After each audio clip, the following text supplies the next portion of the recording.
who's one of our new co-opted governors. Thank you, Bernard. And go on to apologies. Apologies, please. Sorry. Thanks, Chair. Yeah, we've got apologies from Councillors Stephen Brooks, Pam Cameron and Alan Furzer. Can I move on then to declarations of interest? Delith, could you perhaps advise us on our declarations, please? Yes, thank you, Chair. In relation to item number 5, the school attainment, that talks about schools generally. So my advice is that you don't need to declare specific interest in relation to a particular school, unless, of course, during the course of any discussions, you do concentrate on a particular school, and then you may wish to consider at that appropriate time. But on the face of it, it refers to schools generally. With regard to item number 6, which is the School Standards Monitoring Subcommittee, that relates specifically to Ysgol Bryn Onwen and Pennegarn Community Primary School. So, members, if any of you are a school governor, or if anyone living with you or anyone with whom you have a close personal association works or attends the school, you can declare that as a personal interest, not a prejudicial interest. You can stay. So if any members do have any personal interests in relation to that particular item, if they could declare those. Thank you, Chair. Can I declare personal interest then in Abersycon School? I do have a relative that works there, because I think it does feature in the report, so I would like to declare it at the front of the meeting, if I could, please.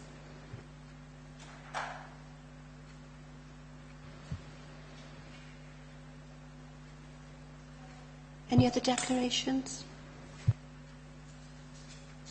Okay, if we move on then to item 3, the minutes. You've got to see the minutes there in front of you from pages 3 to 14.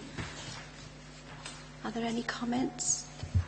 Chair, on item 4 for accuracy, I think there was a bit. I think we got our wires crossed. I was put down as having a personal interest as a governor of Llanrabban Primary School appointed by Cymraeg Community Council, but in fact it's Croesacariad Primary School appointed by Croesacariad and Llanrabban Community Council.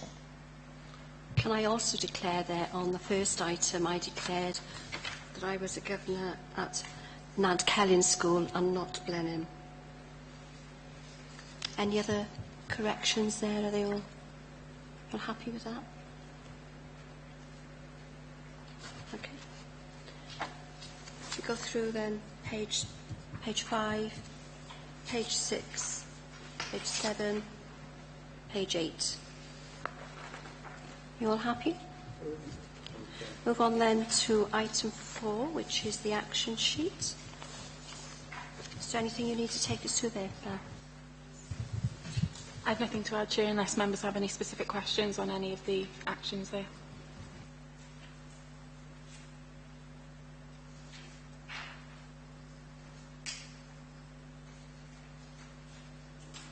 Any questions? All happy? We move on then to item 5, which is school attainment. We have obviously some expert witnesses outside. So are you happy that we call them in now? I think what we decided, rather than going through and having a brief about the topic, we're just going to launch straight into questions. So I think we've got some themes there for the questions. So you're all happy with that we can go straight into question, okay?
Would you mind if we had some introductions? Perhaps we start with Julian. Thank you. Julian Ross, Principal Challenge Advisor for the EAS. Oh, sorry, yeah. I've done this enough times, I should remember.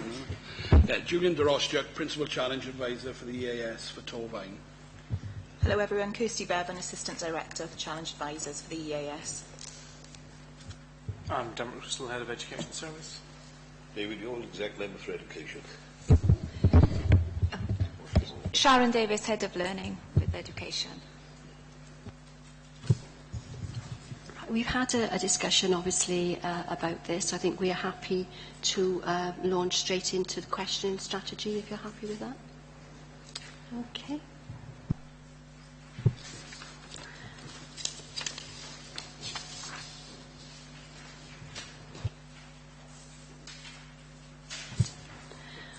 Can we start then on the theme, and we're looking at tracking.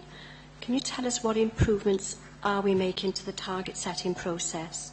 And it says on 6.3, leadership teams did not take appropriate steps to ensure the accuracy and reliability of the data, and their staff were entering into the system. What steps are being taken to rectify this, and how are we going to monitor this, please? Chair, yeah. Obviously, in terms of the context here, we've had 4 schools, which you'll see from the data, that did not perform as expected, or as they reported that they would be performing, but they obviously missed their targets between 8 and 12%. That wasn't picked up throughout the year. Previously, at this panel, at this committee, we've talked about the tracking system that needed to be put in place. We're very clear that all of the schools in Torvine, certainly all the secondary schools, I think all the primary schools, we're confident, have got a tracking system in place.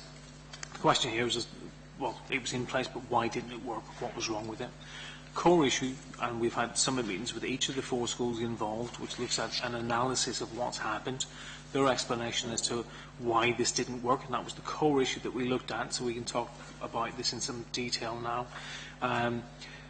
Why that didn't work, and some of the key messages coming through were, well, there was clearly an issue in English, and I'm sure we'll pick that up in conversation.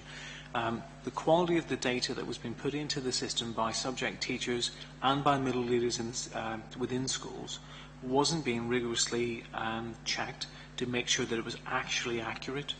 So the data would come into the system and then be processed. So we'd go through the tracking system without anyone going back and really confirming for themselves that that level 5 or that outcome, that chance definitely on for a C, is that real, and was that really meticulously checked, maybe through random sampling or whatever, through the year.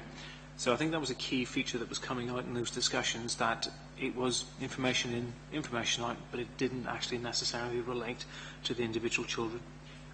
So we've had, as I've said, a series of discussions with each of the schools, and obviously with colleagues in SEC and with the EAS, and there are a number of issues now that a number of different systems that we want to bring into place this year that schools are working with us already in terms of addressing that issue about, is the quality of the information accurate as it goes in.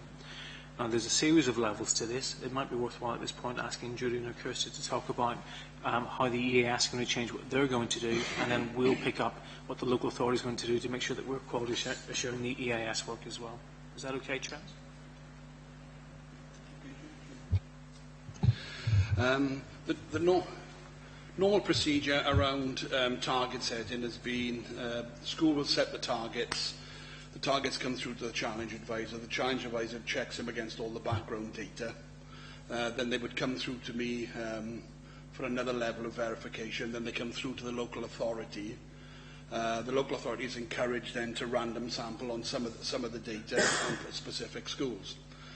In light of what Dermot has said, though, because we've obviously had issues this year, what we are doing differently is I've already been into every one of our secondary schools in Torvine and had discussions around the quality of the tracking and the tracking processes. Whilst all the schools have had tracking processes, some are more rigorous than others. Some, as it transpires, have been less effective in setting the targets originally as well. And basically, so we've gone in at the high level with myself and with the senior. So I've talked to the head teachers, the data managers, the heads of maths and English, and looked at global targets. We've then provided the schools with pupil-level itemised data based on, unfortunately this year the schools don't have, you've probably heard of the Fisher Family Trust data and the D data predictors. They're not available until December for whatever reason this year, which we can't work out why. But I provided our schools and the rest of our teams as well with the Welsh Government value-added estimates of progress. It's a very similar data to make sure that the targets are, if you like, in the right ballpark to start with. Then we've randomly sampled at these meetings by simply highlighting pupils for the school to tell me a little bit about each one of these pupils, whether their attendance is actually good, you know, whether they're actually going to get it and what are the reasons. But the layer underneath is new as well this year, is that I'm a scientist, and with all due respect, if somebody showed me very similar CD borderline scripts or whatever, I wouldn't actually be able to make a judgment about whether it's a C or a D. So what we've done this year now is, and that started last week with Westmont, is we've got our specialists from the English and Maths teams actually going in and randomly sampling pupils' work and assessments with either the head of Maths or the head of English to go through what they consider to be a definite for a C or above borderline pupils and see if we actually agree with those judgments. Because there was an element of discrepancy around there, as Dermot alluded to, of information being fed into the system. So that is basically where we are at the moment. And then in addition to that, I'm sure Dermot will mention, but we've set up extra meetings then to discuss those and actually sign off the targets. That'll be done at AIB meetings for the 3 Schools Challenge Cymru schools. And we're going to set up an Education Improvement Board meetings with a school down in Gwynllw, because it's sitting outside the SEC. Chair, just going to finish off, Chair, because obviously there's some other actions that the authority are taking as well. So Julian just mentioned there that we've set up those summit meetings. That's the start of a process now that we've agreed with each of the schools that we'll have monthly meetings to look at their progress towards the actions that we've already discussed with them. Some of that clearly is about the EAS looking at a programme of work for each of the English and Math departments, in particular, but also looks at any of the other issues that we feel, particular to each school, that might be causing them difficulty in adhering to what we want them to do. So there'll be some leadership challenges in Gwynllw at the moment, because clearly we know we've got issues about replacing staff and so on. So we'll pick up those issues there too. We've also talked to SEC at a national level, because clearly there were 3 schools who had Schools Challenge Cymru advisors, where we felt that the level of communication wasn't what it should have been. We've talked to the head of SEC about how we can improve that. I now attend those AIBs in addition to other colleagues around the table, and we'll look at how we can manage the transition if one comes about, because the Minister hasn't announced the end of SEC if that's what's going to happen, but we anticipate it might. So we'll manage that process so that there's no discontinuity for those schools over the course of this year as well. Additionally, we've cautioned all 4 of the schools, because of the nature of the decline in performance, and not only the decline but also the fact they couldn't predict what was going to happen, and that's critical, that we have to consider the use of statutory powers in relation to each of the 4 schools. We're coming to the end of that deliberation period, and I expect to be writing to schools this week with the outcome of that. Councillor Carroll and then Councillor Seaborn. Sorry. Thank you, Chair. I've really got 2 questions, and they're very much linked. We know that Key Stage 4 performance tracking wasn't good. We know that because the results tell us that. Have we any idea how long that tracking has been inaccurate?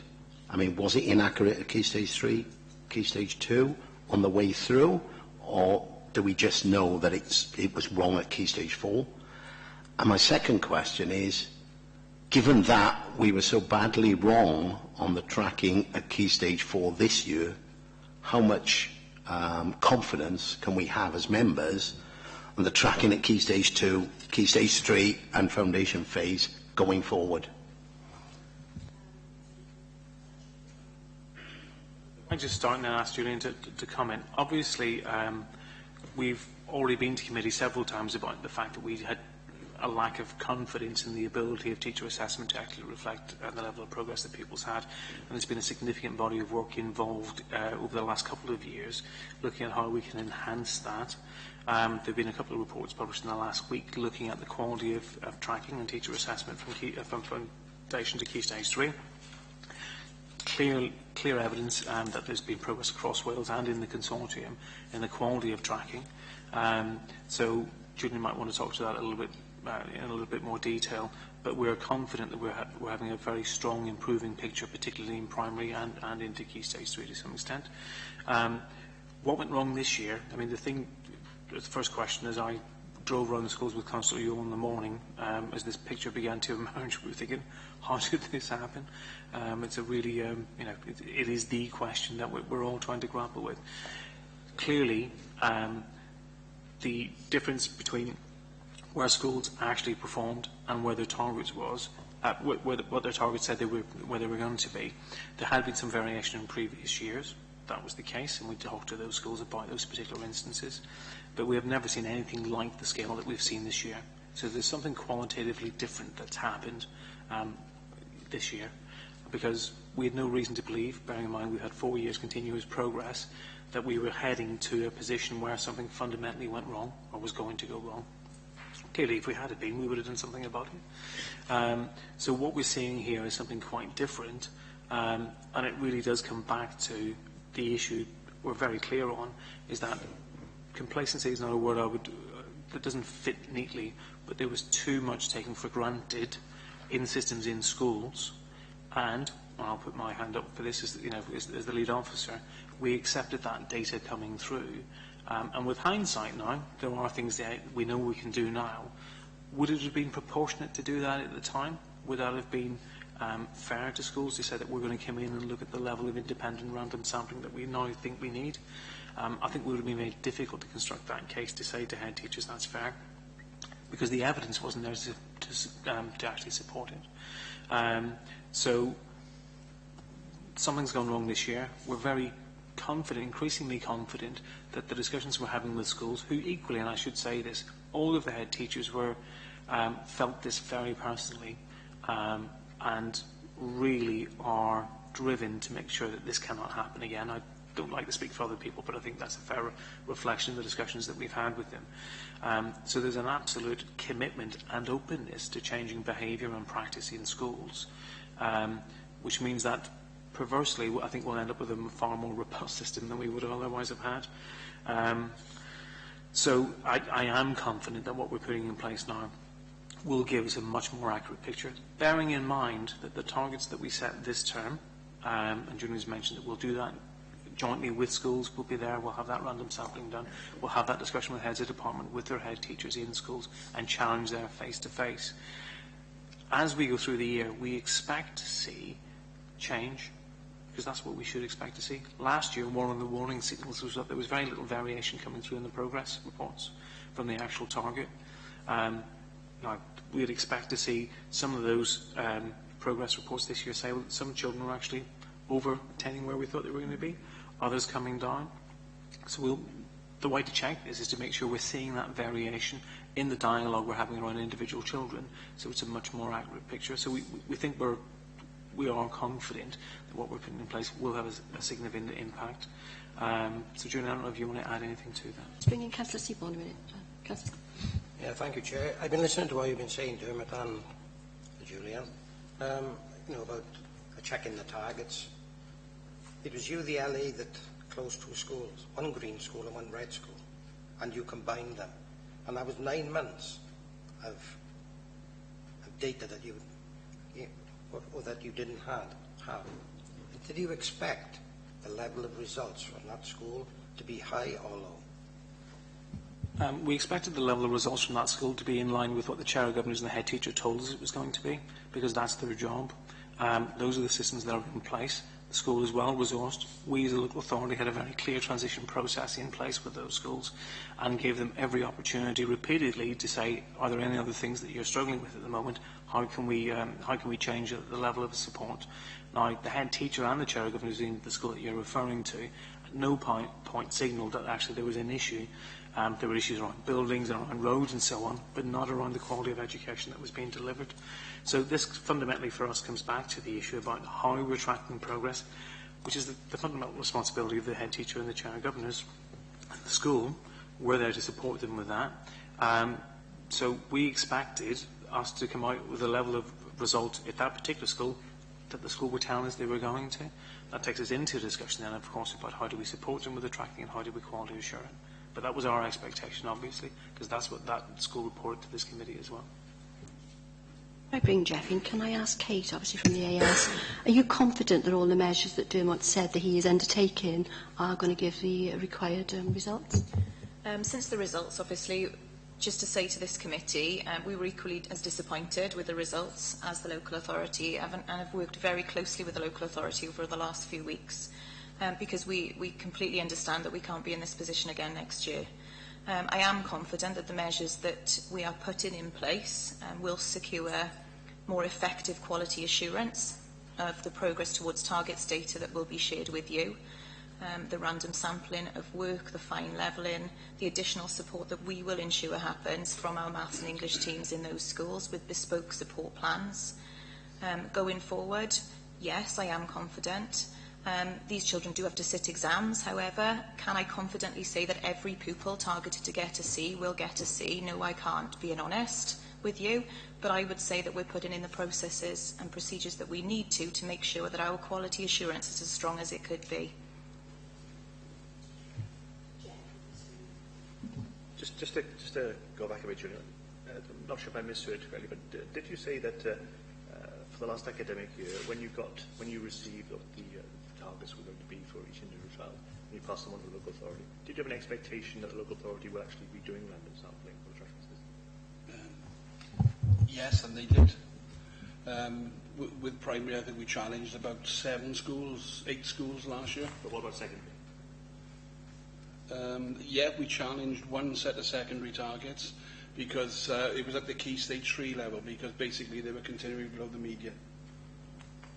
I want the clarity there, just to be clear about what we mean about random sampling, which is really important. When the data comes into us, we look at the data that schools have provided.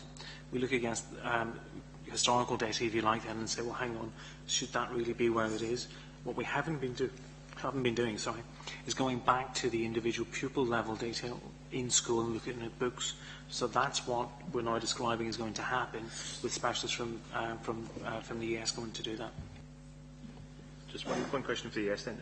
Were there any other local authorities that have previously within the area been doing this random sampling that we are now going to do previously, or are there anybody else going to follow what we are going to do now? Not to the level that we are going to be doing it. We've had other authorities dip because for various reasons. Newport last year had 2 schools in particular that I worked with as a matter of course afterwards, where for clearly identified reasons one subject or another took an unexpected dip which impacted on the level 2. So it's happened somewhere else before? Yes, yeah. I think that the thing is, Councillor Rees, is you don't want to get into an excuse culture, but for me, if you set a target, if you come within about 3% of it, that gives you your adjustment for pupils. I think it's when it gets down to sort of 8, 9, 10%, and schools are not informing you, because even with some of our schools, one of these 4 schools did predict that they weren't going to achieve their target, but it came in at sort of 1.5%, 2% below, which is within acceptable bounds. But then when, of course, it came in almost 10% below, then that's where the shock came in. Councillor Seaborn, did you wish to come back? Yeah, thank you, Chair. With all the results that have come back to you and for these 4 schools, how do they compare within the family, in their family schools? Are the other families within there? In terms of the results we're working with at the minute, we're still working with provisional results. So the actual family data hasn't yet been published. So we have the first round next week of they call SSSPs, which will be the first published set of results for Key Stage 4. because results tend to change with remarks. Whatever can go up, schools can go up, go down 1-2%. It's not going to be a huge amount. So the family data isn't yet available to be able to compare the schools within their families. Sorry. Sorry. Regarding the tracking, I understand what is going to be taking place. What I'm concerned about is basically the current Key Stage 4 pupils in their last year. Knowing that we are currently putting things in place for future years, my concern is basically, are we going to receive the same standard, if you like, and the same results for this year compared to the year that's just gone? If so, what can be done in the short term to improve the actual percentage going forward? Yeah, obviously the systems that we're talking about are coming into play for the children in Year 11 now. So we're not talking about something that will only come in at the end of this academic year or won't impact until next year 10's time through. So this is going to have it's already having an impact in schools today. In terms of, I'm just trying to think what else. Yeah. So I felt the second part of your question. So you were asking about is it going to make a difference now and what else can we do? So the other part the other things that we can do, some of the work that the ES are also commissioning for schools are looking at some of the other gaps that we've looked at. We know that English was a particular issue this year and basic skills were a particular issue. So Pixel's being provided for all schools across the region, but certainly within the authority. It's something that St Albans has been championing for some time. There's some really good impact from that school. I think heads have already seen that and have really today. And I think we've had a really positive response, certainly. I know many of our schools were asking to really look to pay for it themselves. That's going to be paid for by the EAS now. So any other sort of packages that come along in terms of... sorry, I just lost my train of thought again. Can I come in? From the EAS perspective, we've used this, what's happened in Torfaen, to look at our service delivery, if you like, across the region, because there are things that we now need to change. What's going to happen within your schools now, and it's been discussed with head teachers this morning, is a change of approach to English and maths support across the region. So based on a department's needs, they will get up to a certain number of days to what that department needs. They will be allocated a specialist GCSE advisor, and that's not just in Torfaen, that is going to be across the region. But it is a change of practice for us and something that we've learned from what's happened. Each of those departments then will have a bespoke support plan so that that GCSE specialist can work very closely with that department through the year to make sure that the current Year 11 and all the rest of the pupils within that school are receiving the best possible education. We can then provide the support and the guidance, and it is over to the schools as well to lead this. We do have head teachers in our schools and heads of department who need to drive things like the Pixel strategies that Dermot mentioned through the system. Is it the first, the Year 11 students which are being prioritised first, if you like, and then, and is that down to the actual schools to prioritise, or is it the EAS who is basically telling the schools what to focus on first? We will be supporting the schools. Ultimately, it's Year 11 and the results next year that are very important to us. We don't want to be in this position next year, but every child in that school deserves the best possible education, so we will be working with schools to make sure that their Key Stage 3 curriculums are appropriate to ensure that the children who come through the system have the adequate skills to enable them to sit exams and to have the skills to be able to do that. We do have the risk next year as well, with new performance measures coming in that the committee needs to be aware of. There are new English exams, new maths exams. There's no opportunity for early entry this year either, so schools do have those challenges to contend with this year as well. Yes, we've provided support for that through our WAVE programme in trying to support schools to effectively come through these exams successfully. Ultimately, yes, Year 11 is going to be a focus. Chair, just to add, there's one critical point there, and it comes back to, I think, the core of what you've just said. Are we going to be more directive this year? And the answer is yes. So the schools that we're talking about are in difficulty. They've got into that position without realising they were getting into it themselves. So those monthly meetings are really important, not just as sounding boards to support the school, but to really challenge. So where schools, for example, aren't taking up the training opportunities that they've been given in the past, and for whatever reason haven't taken advantage of them, we'll be monitoring that very closely and making sure that there's compliance. Because we know from really good practice, from good examples in Torvine of what works well, and elsewhere across the region, of course. We'll be expecting those schools to take advantage of those. So there will be clearly a significant degree of challenge that otherwise wouldn't have been the case. So our behaviour is changing as well. Councillor Karen and then Councillor Davies, please. Yeah, I'm sorry, Jeremy, but I'm not quite convinced that you answered my question when I was speaking about previous tracking. We've been tracking these pupils for a number of years. Obviously, some of those won't have been in foundation phase because we haven't been doing it that long. But we track these pupils at Key Stage 3. Obviously, we should have been picking up some data in Key Stage 3 before they moved on to Key Stage 4. Are we now saying that our Key Stage 3 data for these pupils was incorrect as well? And how can we have faith in last year's Key Stage 3 data going forward into Key Stage 4?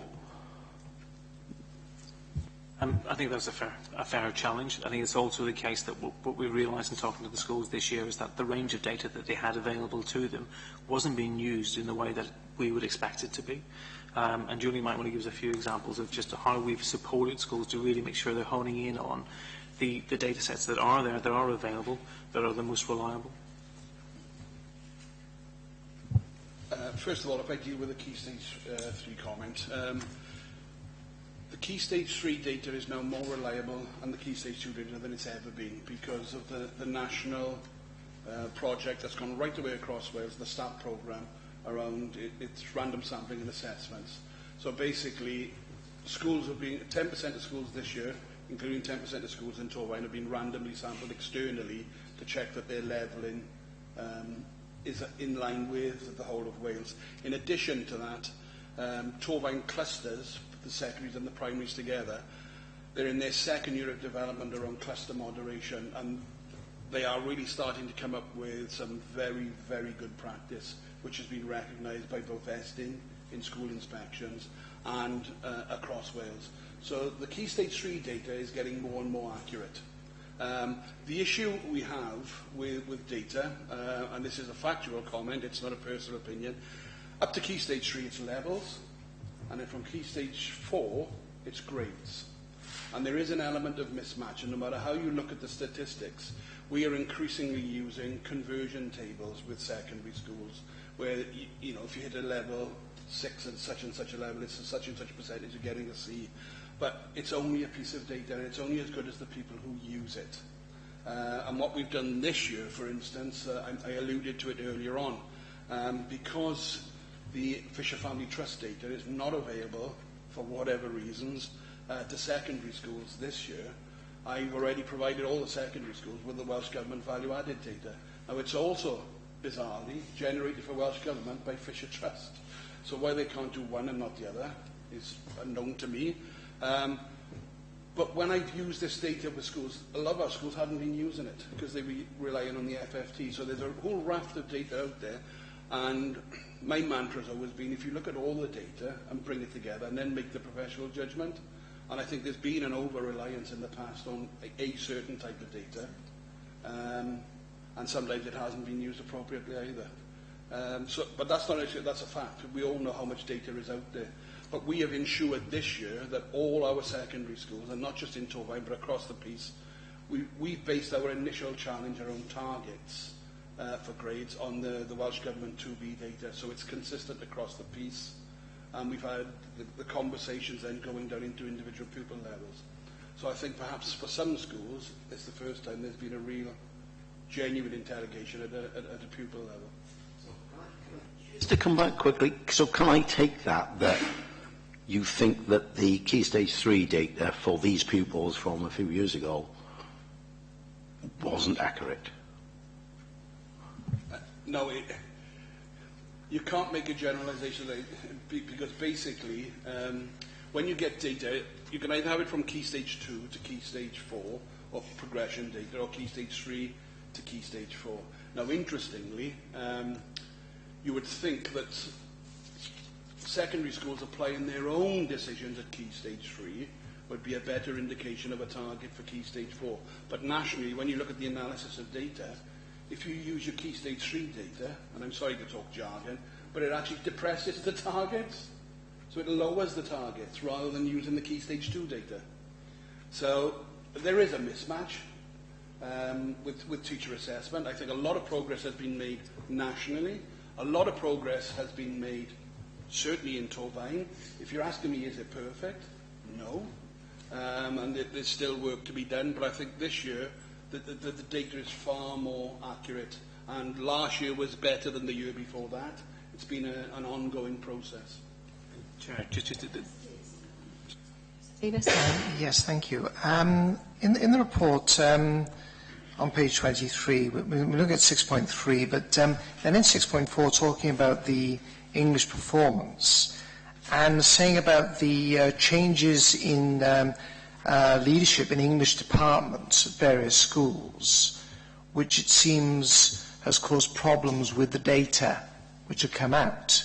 How can we ensure that the data systems that are now, that if we improve the data systems, that they will be change in personnel proof?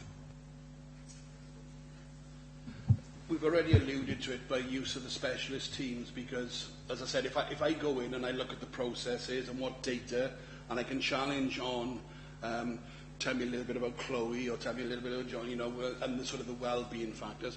What I can't do is look at a piece of English coursework and tell you whether it's a D or a C.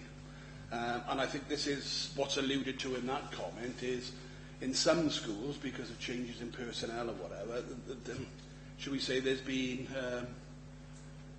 errors in decisions, you know, too many people have been allocated a C when really perhaps they would have been a secure D and so on.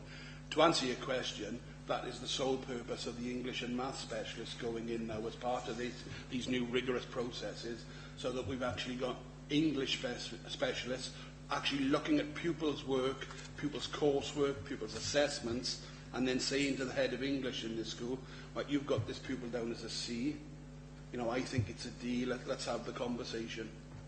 Can I? So just to say that if, for whatever reason, the head of English at a school changes in the year, that the thing is that they could, that whoever that person is, they could put into action what comes from this, and we don't get the feeling, as is alluded to here, that the change led to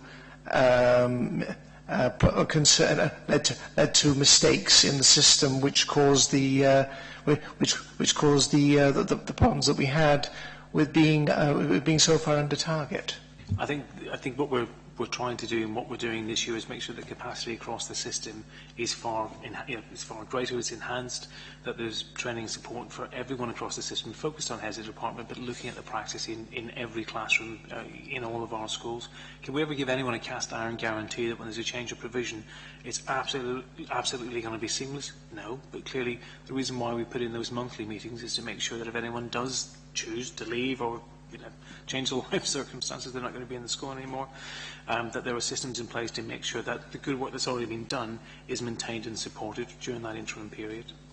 Can I ask Councillor Yowell if he would like to perhaps comment on what he's heard at the moment, and particularly about the English? I know it's one of his favourite subjects. Well, I'd like to make a comment. I'd like to make several. I think, in general terms, because we can discuss the finite detail of what we are doing, which is far more progressive and I believe far more useful and edifying than going back over the events of the 25th of August. But having said that, I will say this as well, that it felt like we were ambushed on that day because we were led to believe that we could expect up to a 2% uplift on last year's performance. Both Dermot and I were, in a sense, disappointed with that because we'd been trailing, if you like, for the last 4 years before that, or 3 years certainly before that, a 3% uplift year on year. So to be confronted with a 2% uplift, potentially, was a bit of a disappointment.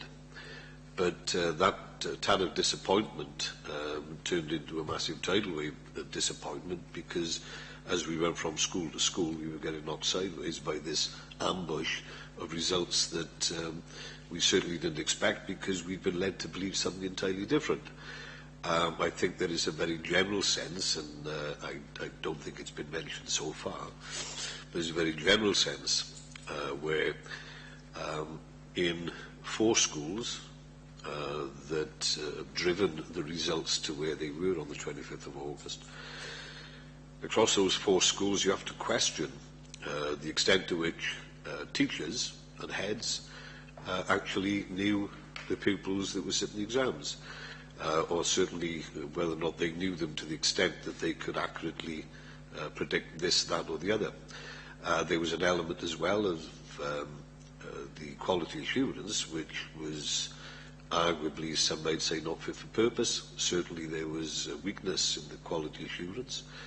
And I think that therein lies part of the tale. But I've never ever subscribed to single causal explanatory theories for anything, much less to try and shine a light on the complexities of what happened.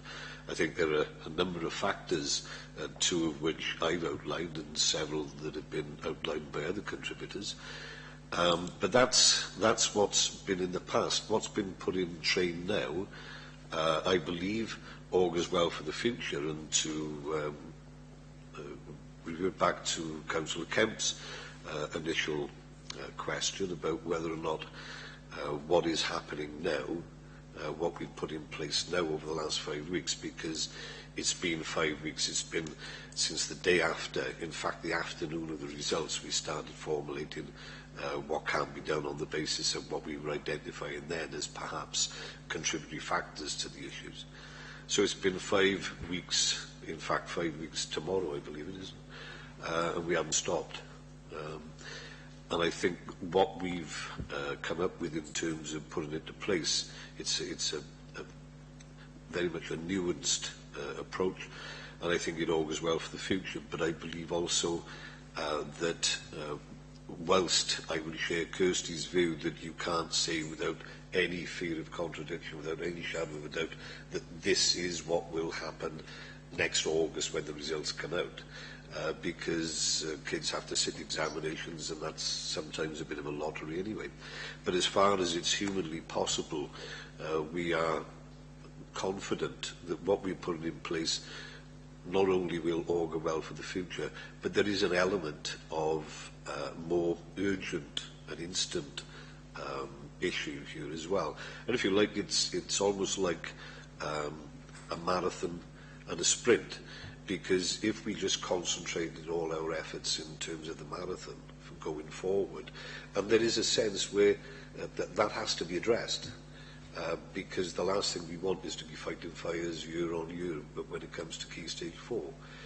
But we are also mindful that Key Stage 4 examinees next summer, next June, are already in the thick of their second year of GCSE teaching and learning. So some of the things that we've put in place address that. The interventions that have been put in place by the AS, the greater support at subject level, at heads of subject level, involving the heads of subject, forensically examining their work. These kind of issues can only bring hopefully the benefits that we want in the shorter term as well. And I think the juxtaposition between the short-term approach and the longer-term approach will not only look at the more urgent effects of the exam system for next year, but at the same time it will hopefully buttress those things coming through that Councillor Cannon referred to earlier on in one of his questions. But do we enjoy being in this position? Certainly not. The last thing that we want as a team, certainly the last thing I want as well, is to be put in this position after several years of pretty good harvest in terms of results. And what you have to bear in mind is that the results that we'd had over that piece were largely responsible for us coming out of special measures. When you consider, and I hope this answers one or two other questions that were asked earlier on as well, when you consider that those issues, those processes that we had in train over the last couple of years were ratified, supported and agreed upon by the Recovery Board, and also Estin, in a sense, were happy that those issues were in place, and they did improve our situation year on year to the tune of between 10 and 11% over the piece. So there is, in a sense, somebody referred to it last week to me as almost a perfect storm of any amount of different things coming together to create the situation that we confronted on the 25th of August. But for my money, I think it's a question of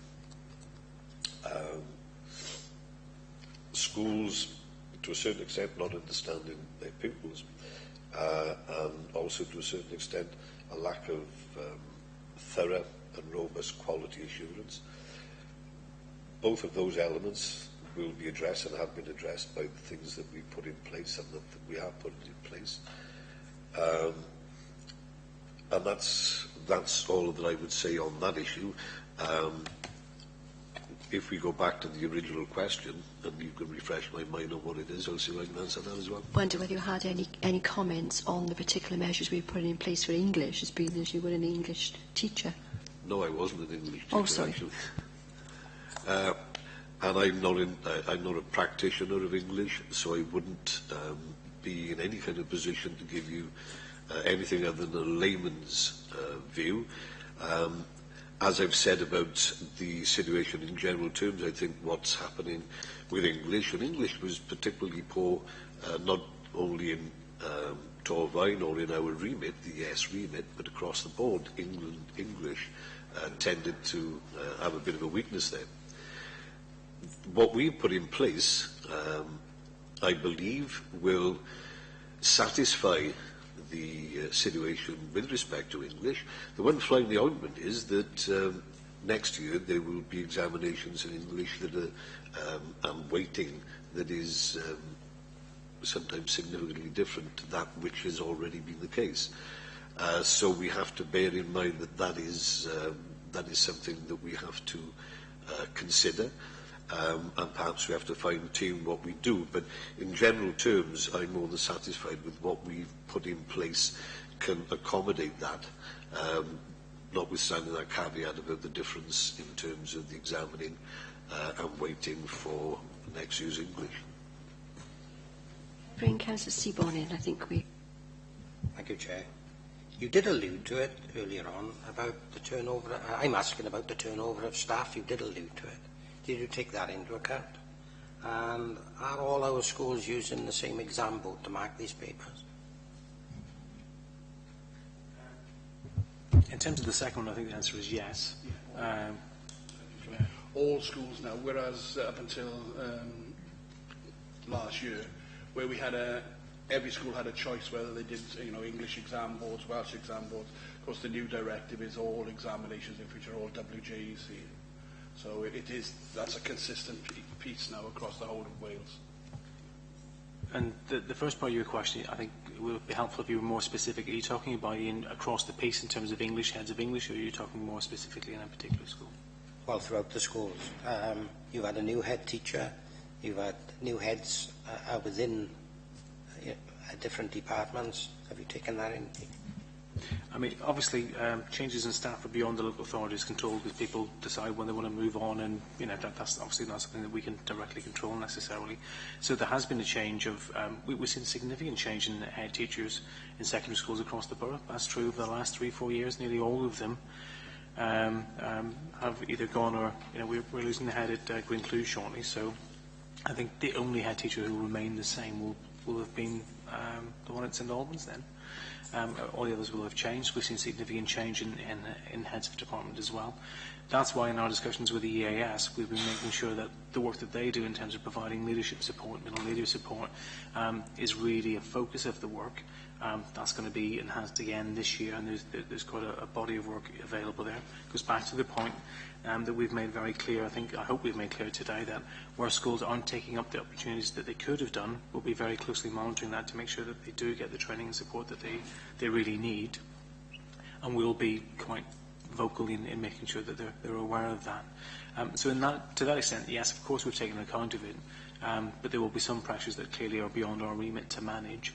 All we can do is try to make sure that we build the capacity in the whole system and look at, with Welsh Government and other partners, about how we can look at continuity and across the whole system. Sorry, sorry. You mentioned earlier that the four heads particularly are going to put extra effort in this year to try and redress the balance. How confident are you that the middle leaders, especially the English department in those four schools, share the same attitude as their heads? I think we've put in the structures that we've described, I hope we've made it quite clear that there'll be an unswerving focus on the work of heads of English and heads of maths through those monthly meetings, and we expect to see the heads of department coming to those meetings to be accountable. They'll obviously have support, through the EAS, both through the challenge advisors and through the BIS team as well, through the heads of, through the specialist English and maths team. So it's sort of going to be inescapable, I'm afraid, that this will be an unrelenting focus of everything that we do this year. So I expect to get to know the heads of English and maths in all four of the schools quite well over the coming months. So I don't think there'll be any opportunity for anyone to be at a loss as to what we're trying to achieve. One of the comments referred to earlier about the change in heads of English, some of those are actually positive changes because there were issues around quality. So there were new heads of English simply because other people had stepped down from the post, but due to the timing of it, they didn't have a chance to actually impact on this year's results because the day had been set to a large extent. So where we've had some changes of heads of department in key departments like maths and English and even science now moving forward, they're actually a positive move in terms of ability of the new incumbents. It's going to take time for them to, as we've said already, know their pupils, and so on. And of course, as already been mentioned, we do have 3 very new appointments in terms of head teachers. And I think there was an element as well of heads having to take people on trust to a certain extent as well in some of the schools. That's not to make excuses because in terms of the quality assurance, and that certainly wasn't the case in Glenclue. Can I bring Councillor Smith in, please? Sorry. Yeah. Thanks so much, Chair. Following on from those comments, also Councillor Rees's question, with regard to the performance of leaders and middle leaders in schools who are expected to be the people at the sharp end delivering on the kind of education we expect our children to be given, what are the consequences for failure to perform on their parts to them? I mean, obviously performance management in schools is managed by the governing body. So the governing body performance manages the head teacher then performance manages staff in schools. Have there been consequences in terms of actions, in terms of disciplinary actions? I think the answer in the past historically across Wales has been no, that has not been the case. In terms of capability, where people haven't willfully not performed, they just weren't capable of performing, we have a series of capability procedures underway. Some people have that through capability in the school system in Torfaen over the last year. Is there a close enough accountability for performance yet? Is that being used? Have we seen? I don't think we've had a capability on a head teacher or a performance manager, a disciplinary on a head teacher in Torvine. I think the culture that we're setting very clearly is about absolute accountability across the whole system. I think there isn't a head teacher in Torvine who isn't aware of the expectations that we as a local authority have set. I think head teachers are aware that we are considering the use of statutory powers in 4 cases. We have used statutory powers, I think, 3 times over the course of the last 18 months. And that we're very clear with chairs of governors as well about what we expect to happen. So, in short, is it clear enough? I think it's clear now. Has it been the case that all of the accountability measures that are in place have been used effectively in the past? No. But that is certainly part of a discussion that we have on an ongoing basis with schools. In a situation where, for whatever reason, there is a requirement to take on a new member of staff at senior leadership level or middle leadership level, how do we go about recruiting these people, and where do we find people who are of a standard that is high enough to deliver the performance that is required? In terms of recruitment at senior leadership level, both the EAS and local authority would support the school in that appointment procedure and would support that governing body. Have we had issues sometimes in being able to recruit quality staff? Yes, we have. Do we need to get better as a region in growing our own staff and building the capacity within our own region to make these people good quality? Yes, we do. We now have a middle leadership programme, Dermot alluded to that earlier, to talk about making our middle leaders better. And that's a very practical programme for heads of department in particular. At headship level, you'll know that the Gwynflew headship post went out to advert. There were no applicants. So, I'm not going to sit here and pretend that there are people queuing up for these positions. We need to get better at growing our own, really, is the phrase that I'd use. And Chair, just added to that, clearly, as the accountability expectation is made ever more clear, that also has an impact on who's willing to take up headship posts, because it's there's no place to hide when you're a head teacher. You are the one who's delivering that outcome. So there's a balance here about how do we support head teachers and hold them accountable. Clearly, we have to have the outcomes that that we expect for our learners. But this isn't an easy task. It's not an easy task for any authority in Wales, and it isn't just us who are in this position. So colleagues in Carmarthenshire, we were just discussing about their advertising for a head teacher post of a Welsh medium school in Carmarthenshire, and they had no applicants for it either. So it isn't just an issue for us in South East Wales, for instance. Move on then, sorry. Did you wish to? The only comment I was going to make, that with head teacher and deputy head, you have to go to national advert as well. So it has to go to a national advert process. And just to give you an idea of the size of the issues, we would all know that English and maths quality teachers are in short supply, and therefore they're the ones who will work their way through to quality heads of department. There were 16 students who completed their maths PGC in the whole of the South Wales universities last year. When you say national, do you mean Wales or United Kingdom? Wales. It's got to go out to a national advert, so you can't just keep it within school or within authorities. Why can't we recruit people from other parts of the United Kingdom? Yes, you can. Yes, you can. We do. And with the Gwynflew advert now, that's going out across Offarsdyke as well. So. I think we've more or less covered this topic now, unless we need to move on to the second. Sorry.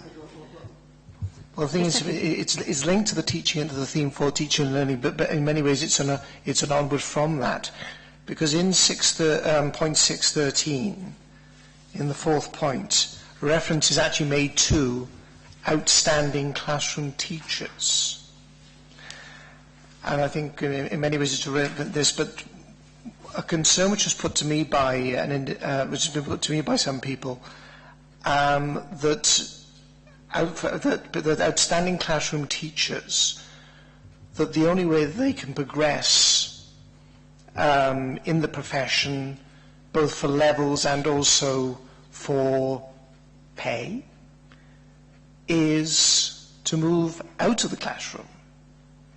And the thing is that was a concern which some have held, is that maybe that's the only way that they feel that they can progress, is that while they're great, is that yes, they are great in the classroom, but they feel that if they want to progress, as I said, in status and pay, that the only way they can do so is by moving out of the classroom. It's what I call sales manager theory. Can we move on then to the second sort of theme that we're looking at? I mean, there's obviously, if you're going to get paid more, you've got to take on additional responsibility. Now, hopefully, I would imagine in the vast majority, well, I know in the majority of our schools, and all of our schools, there's additional responsibility, say, a TLR post or whatever, is about sharing best practice, quality assuring on their effective practice. So you're really developing your craft and then sharing that craft across the system. So I don't know if you want to add anything to that? Well, just that within our schools there are opportunities for people to take on additional responsibilities, both on a permanent basis through a permanent TLR, but also through the TLR3 mechanism now.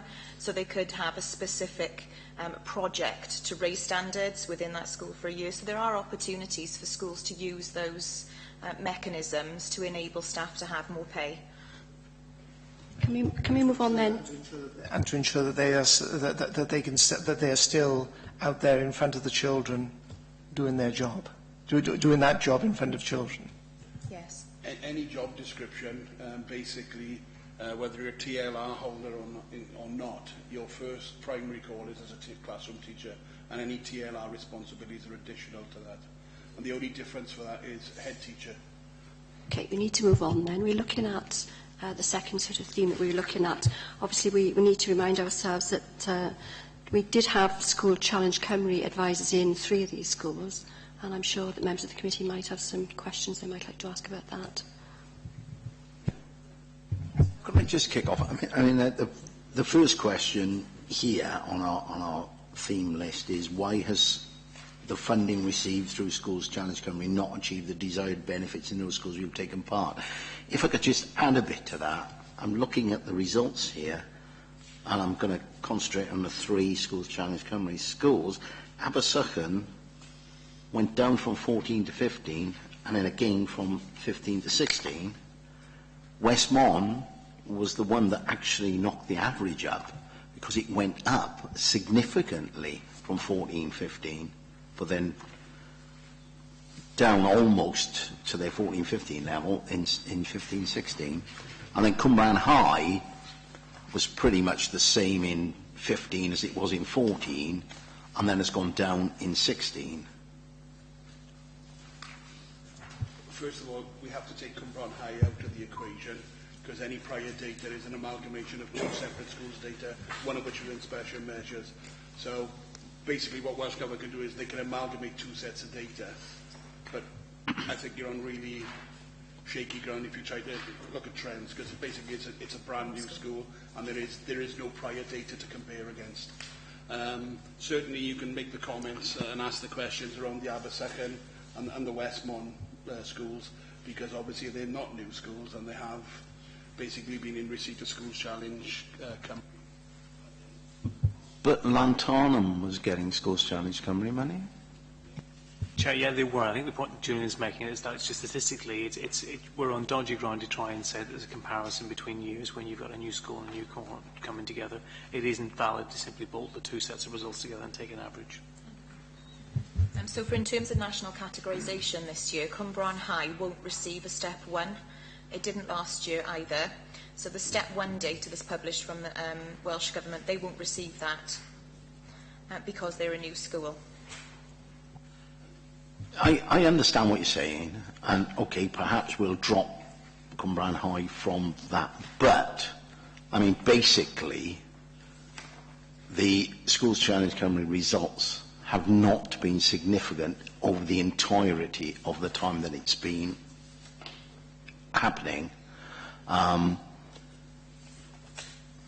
mean, my question is really why? I mean, they're getting quite significant extra sums of money that should have through, I mean, have they used it incorrectly? Are the school's advisors not doing their job? Somebody somewhere is falling down significantly here. We did look at the Schools Challenge Cymru budgets and actually what they were spending the money on, and we did express sort of some concerns, but also one of the concerns was about the sustainability really of some of the positions that were being taken by the schools, and when that money sort of run out, how are they going to cope with the, you know, the lack of funding? So, Chair, obviously, I mean, I probably don't need to rehearse it, but it might be helpful to. Obviously, Schools Challenge Cymru is an intervention directly orchestrated by Welsh Government. The Schools Challenge Cymru advisors were invited to come to, representatives invited to come today, but they've got separate scrutiny arrangements that work directly to Welsh Government, so have declined to attend. And clearly, in terms of who signed off the plans, those were plans that were sent back to Welsh Government for approval by Welsh Government. And were agreed by the Schools Challenge Cymru Challenge Advisor and by the schools. And we've had ongoing discussions, haven't we, at this committee about our ability to influence those plans and our hope to be able to have more influence than we did.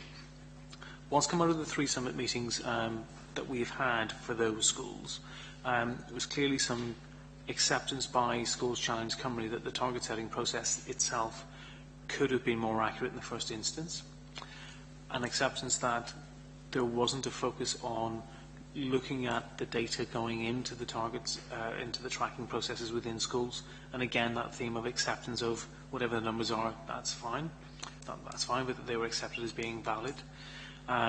So the same issues are applying in the Schools Challenge Cymru schools in terms of why we think we didn't pick this up sooner. In terms of the spend, you've seen the spend plans for those schools.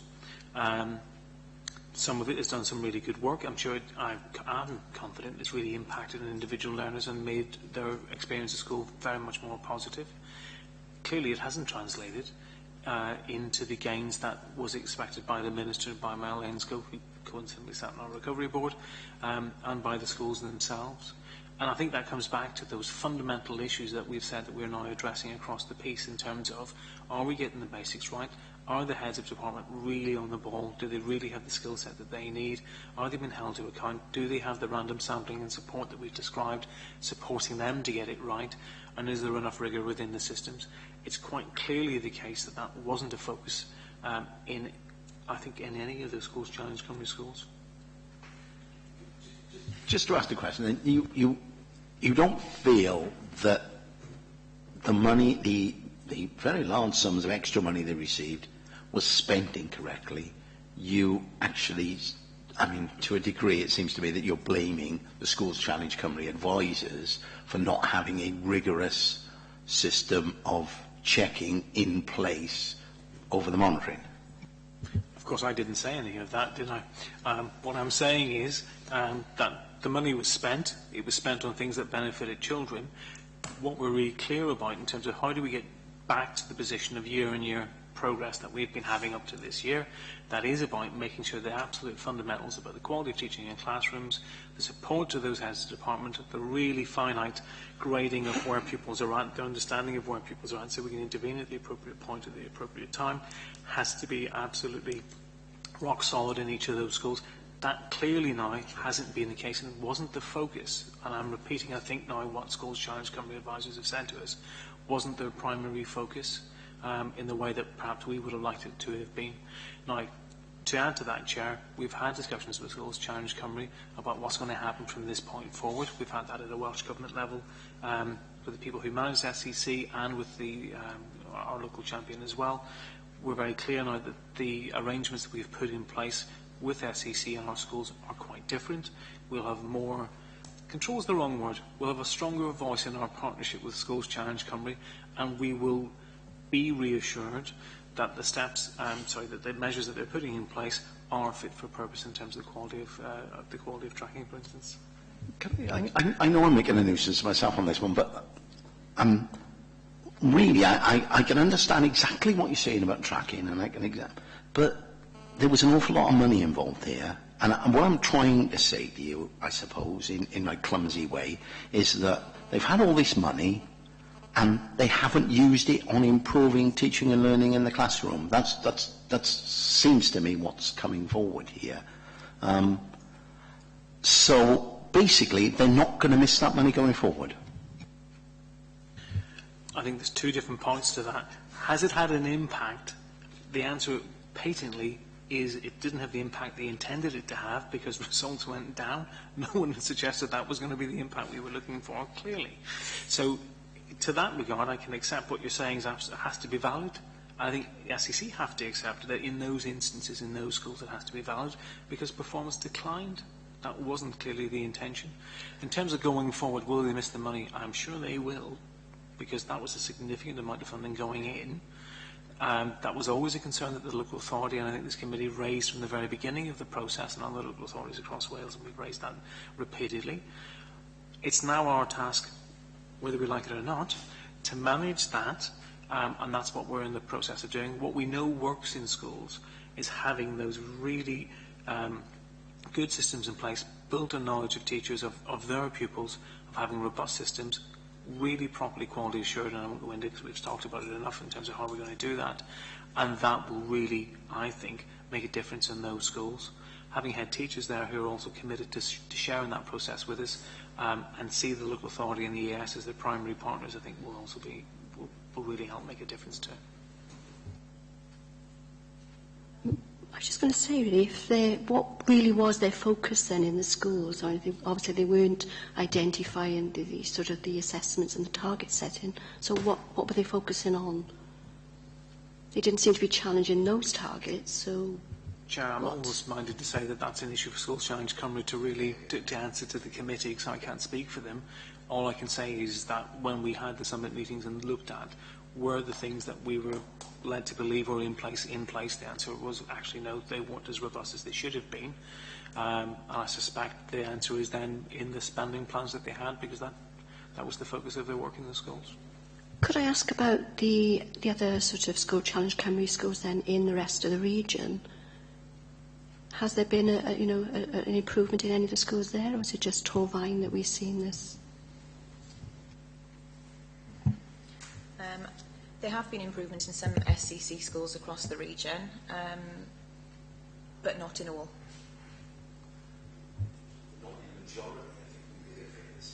Not in the majority of SCC schools. The other thing I would say is SCC was set up to address issues of underperformance in the 40 lowest performing schools across Wales. And I think when you look at those 40 schools, it's a bit like we were talking about family of schools earlier on. You can be in a family of schools, and yet you can be, depending on which end of that family of schools you're on, markedly different. And I think some schools were very broken and more difficult to fix. And I'm not making excuses for SSE. This is the fact. Other schools, we can see it in our own authority. Some schools which are really quite broken are taking longer to fix. Some schools where it was required to be tweaks have almost fixed themselves because of the additional money, because they can get the right people in the right posts. But I think it is a mixed picture. Some schools have gone up. Some schools have a trajectory, an upward trajectory, and took a dip this year. It's difficult. I really can't comment on the SCC in any more detail than that. Excuse me, Chair. Just a short point, because I think there is a sense where both Dermot and Julian are being perhaps diplomatic. I believe that one of the issues with SCC is that they were almost arm's length, because they came in under the orbit of the Welsh Assembly Government in a way that, in a sense, denied a more rigorous approach to the dynamic or the relationship between either the LA and SCC, and to an extent between the EAS and SCC. I won't bore you with the details, but some of the conversations that we had with some of these people begged belief. And it's no good them doing the old mea culpa bit about improper target setting and the consequences of that, because as you know well, that if you get the target set in wrong to begin with, then there is some kind of a domino effect. There's a knock-on effect to other issues such as tracking and intervention and so on and so forth. But to repeat, I think there is a sense where the arm's length nature of the relationship between Schools Challenge Cymru advisors and the rest of the service, if you like, is perhaps a significant factor in those schools and their performance. Sorry. Thank you. Could I just ask, if there's been a dip in the performance of the SEC, and you've allowed the SEC to come into the Torvine schools, don't you think that you should be taking part of the blame for that? I think it's put Harris ad nauseum in this committee that we're not responsible for something that the Welsh Government imposes. I mean, it's the Welsh Government. We didn't invite the SEC to come into our schools. We were told which schools. You know, I think we've established that over time in the committee. So it was a matter of choice for us. It was a matter of this is happening. So we've worked very hard with SEC to try to have as close a relationship as we can. And some of you are chairs of government, so you'll know this quite well. There's been quite a bit of separation in terms of the messages that head teachers were originally given, particularly. I think that's changed over the last year, about who they're answerable to. And that's caused quite a significant disquiet across the country, and for us, we were no different. So we worked very closely with SEC, particularly since the results, and we've seen a very significant shift in tone from SEC, particularly around schools in Torvine, I suspect elsewhere in the region, and there's a much more partnership focus to our work going forward. So as I said, the AIB meetings, those monthly meetings that we talked about, going forward where SEC colleagues will be there, will be in effect jointly chairing as part of that transition arrangement to the end of SEC. So I think we've got far more influence in a way in those schools now than we've had previously, despite the fact that as a local authority, the core of your question is still right. We as the local authority still have a responsibility, but it feels like we've got more influence now in the shape and the direction that those schools will be taking. I think, to be fair, I mean, the Schools Monitoring Committee did pick this up on one of the very first meetings, that there was an awful lot of money going into these schools, and we had little or no sort of input into it, and we did express our concern to the Minister then that we should be able to challenge those advisors, and we weren't. So. Given what you just said, and we know, as part of the Schools Monitoring Subcommittee, we know the difficulties we had getting some schools to come in and speak to us once they were Schools Challenge Cymru. You know, it was, you know, you had to drag them in with horses, you know. Not all of them, but some of them, one in particular. But given that they were, I mean, I find it difficult to believe what the position of the, or to get my head around what the position of the head teachers were in this, because it strikes me that were I to be a head teacher in a SEC school, I might be looking a bit more in the direction of the local authority, given the improvements that we've been having over the last few years, and perhaps not taking quite as much cognizance over the SEC advisors. But did we not get a feeling that perhaps those head teachers wish to use us as much as perhaps we wish to be used? Looking back over time, obviously there were 4 SEC schools originally. That changed to 3 with the formation of Cumbrae High School. 2 of the 3 head teachers changed over the course of the last year. Yeah, last year, isn't it? So that's a significant shift in itself, and we've talked about changes and how we try to maintain continuity with that. I think because some of the individuals have changed, we've seen significant shift in relationship with some of the schools. I think we've got a far stronger position now in terms of our relationship with those schools. Bearing in mind, the committee knows that we already have a warning notice in one of those schools as well that's in force, and so clearly there's a degree of rigour of our relationship that isn't in the other ones. So look, I think looking back, you've already identified there was one school who found it very difficult to accept it should even come in. I think sitting where we are today, that's not the position with any of our schools. Schools really understand that relationship is really fundamental going forward in terms of the relationship with the EAS and the local authority, and are looking forward as well and understanding that the landscape is about to change again in terms of the likelihood of SEC at least changing, if not ceasing, in the near future. Sorry. In regards to that one school as well, we did work with the EAS. We had concerns surrounding the Schools Challenge Cymru advisor, and there has been a change of advisor partly through the year. We have negotiated with Schools Challenge Cymru because we were raising, and we did feel that the pace wasn't significant and that the information coming through to us, although we had limited involvement, wasn't quite... we had alarm bells were ringing, and therefore in discussions with EAS and also with Schools Challenge Cymru, there has been a change of advisor in regards to that one school, because exactly as your point, you know, although we're limited, it was raising concerns with us, and through, you know, through what we could do, we did have a change of advisor there. Yeah, we've covered most of the queries in that theme. Sorry.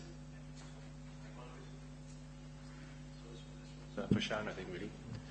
What level of confidence do you think the middle leaders in English have in secondary schools around the Key Stage 2 assessments that their feeder schools provide?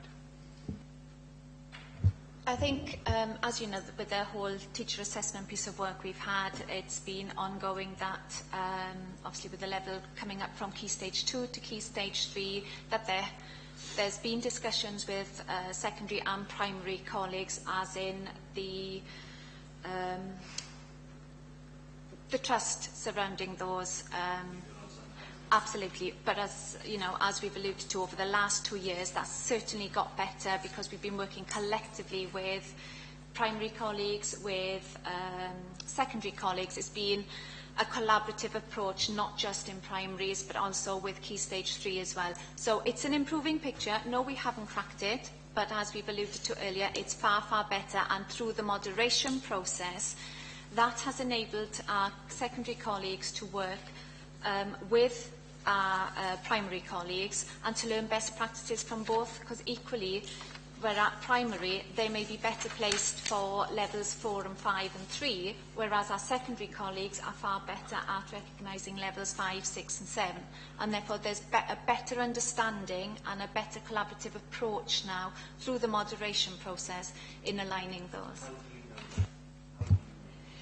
Through the piece of work we've done with our head teachers, we've looked at the Torfaen Common approach in moderation, and that's been, that was 100% across the board. All our schools were involved in that, both secondary and primary heads and colleagues.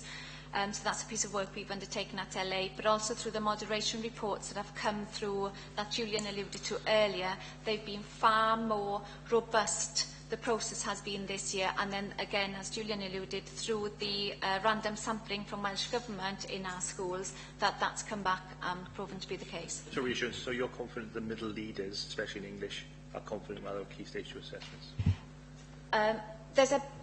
It's an improving picture, and in the steps moving forward, yes, they will be looking at a range of data now, as Julian alluded to, that they won't just be looking at one piece of data. They've got to look at all the pieces of data in front of them and essentially looking at the individual pupil work, the random sampling, everything. It's about putting the pieces of the jigsaw together and not just saying, well, that's one piece of evidence. It's looking at a range and coming to the best fit judgment at the end of that. What I would say, in answer to your question as well, as Sharon has alluded to, it's a far better picture now, and it's going from strength to strength. But on the whole, I would say it's been led most effectively by the primary schools. They are, if you like, working with secondary schools to adopt that same level of rigour and moderation and standardisation that they use in primary schools, and that's why it's benefiting the secondary schools, where, if I'm totally honest, you know, it's always been an add-on, because Key Stage 4 has been the important one. So I think the confidence level is building significantly. And if I could just come back to the moderation process, through the pieces of work we've done with the AS and our own in the LA, moderation now is a statutory requirement in the spring term, summer term, but now our schools, through their clusters, are working far more collaboratively and are now putting key elements of moderation in throughout the year, and not just looking at, shall we say, Year 6, Year 9, they're now looking at Year 2, and they're looking at those borderline children in particular, and not just the ones that are safe within their levels, if that makes sense. So they are looking at it across the board. Again, it's still early days. They've started this last year, and there'll be tweaks and improvements, but as I said, it's an improving picture. We'll get stronger and stronger each year. Okay. Can we move on to another one of our themes then, which is closing the gap and free school meals? I don't know who can answer this question. Why is the gap between the attainment of free school meals and non-free school meals increased? And part of the rationale for the School Challenge Cymru project was aimed to reduce the gap. Why didn't we do that?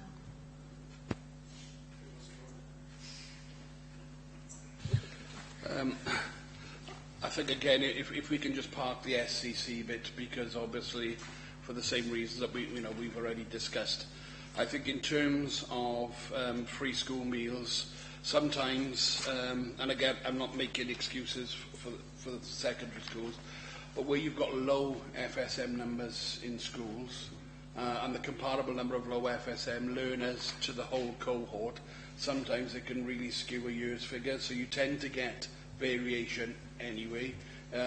If I use St Albans as an example, because obviously I've been challenge advisor there for the last 2 years, St Albans, despite being what I would term as a high-performing school, is actually capped at 3 for its step 1 in national categorisation because of its FSM performance. Now, when you say that comment, it sounds really bad, but when it's 14 pupils, 4 or 5 of which have never ever set foot in the school because they've either been in the PRU or whatever, but are actually on the school roll, then that drops it down. So sometimes a pupil can be worth 12%. So it only takes 1 or 2 of those not to hit the grade, and then you get a significant fall. This year, for instance, as it happens, that the FSM cohort in St Albans is actually that good that it'll actually compensate for the prior 2 years, and it'll actually go above the floor target. So I think on an individual school basis, you have to be mindful. Answering the general question, if I was going to give a general answer, it's because at Key Stage 4, PDG hasn't actually been focused on addressing closing the gap. It's been used as a funding stream to, if you like, scaffold performance in Year 11. So, there's all sorts of things that can go on. You'll have an intervention group maybe with 4 or 5 FSM and maybe 15 other pupils who are not FSM going in there. But you justify the means to an end. And this is purely a personal feeling with PDG, schools that focus really well with their PDG and on the pupils are the ones you see making the improvement. Just to add to that, clearly the other component here is that there just wasn't a good enough focus on where those pupils were, and really fundamentally comes back to the same discussion we've had about learners in general. Schools just have not had a clear enough focus with the right quality data, the right quality inputs going in for those learners. So again, that's part of the discussion that we're having with schools.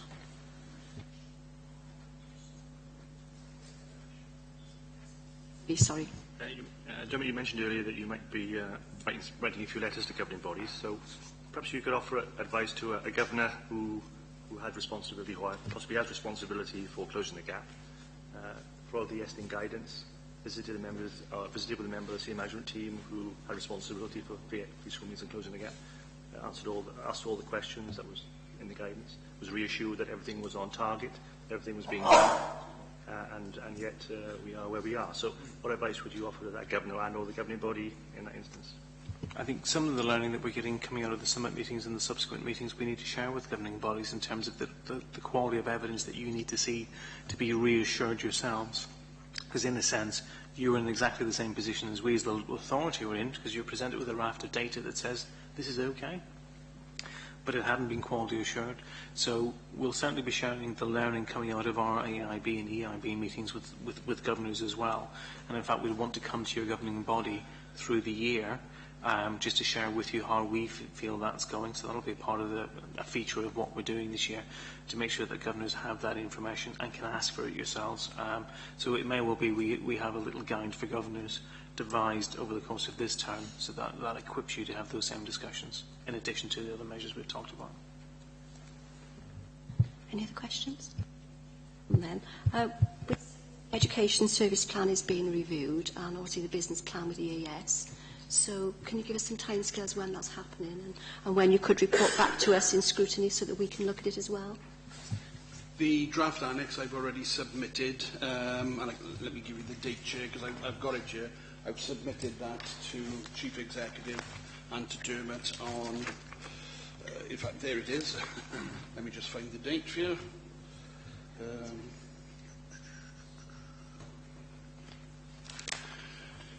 I've been a busy boy. There it is. On the 23rd of September, no, sorry, 21st of September, the amended plan was submitted. It does contain short and medium term elements. It's been written on the sort of post-inspection action plan format of actions, success criteria. The medium term is what we've already discussed around. We really do have to get down into Key Stage 3 and track from Key Stage 3 and teach from Key Stage 2 throughout Key Stage 3 as preparation for Key Stage 4. That's the medium term. The short term is a long list of things which many have already been alluded to by Dermot and Kirsty mentioned in the pixels. So that's actually in with the Council at the moment. Would we be able to look at that at the scrutiny committee, the next scrutiny committee, or? Yeah, absolutely we can, Chair. Obviously, we've got a few little changes that we're talking to colleagues in the EAS, and actually some of this is still emerging. So, but obviously we need to put a line in the sand and draw things to a close. So that will absolutely be ready. I think we're looking at teacher assessment as a focus potentially as well. But absolutely, that might be really helpful as a carry on from this meeting. No. Covered most of those. Well, I'd just like to ask something about teaching and learning, if I could. Given that this was a fairly poor set of results this year, do we think that there's anything? I mean, we were saying it for years on the approach to this, that we were concerned about teacher fatigue at Key Stage 4, because all the push is at Key Stage 4. And do you think that there is any element in here of teacher fatigue? Teachers have been teaching Key Stage 4 for a number of years, with all the pressures and the difficulties that there are, given that these are the results and these are the ones that matter. Do you think this is an issue? I think the issue, if I can reframe that slightly, is about making sure that it's everybody's business from day one into the start of Key Stage 3, so that it doesn't need to be the poor Year 11 teacher, as you're almost painting a picture of, who's the only person in the school who's doing the work. So, and I think that was a theme which we absolutely agree with, and you'll see when we bring the business case, the annex, to the next meeting, that's what we're really looking at in terms of where we're trying to drive school performance. And all the things that we've talked about today isn't just focused on Key Stage 4, it's focused on Key Stage 3 as well.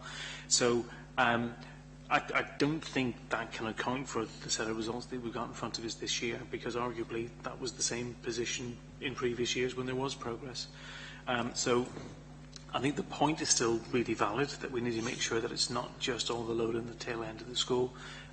We'll try and go through into some detail then what we're doing to make sure that isn't the case, and support schools to devise, to change the way that they're practising. But my short answer is no, I don't think that's the case. I think the explanation we've given before now is more accurate.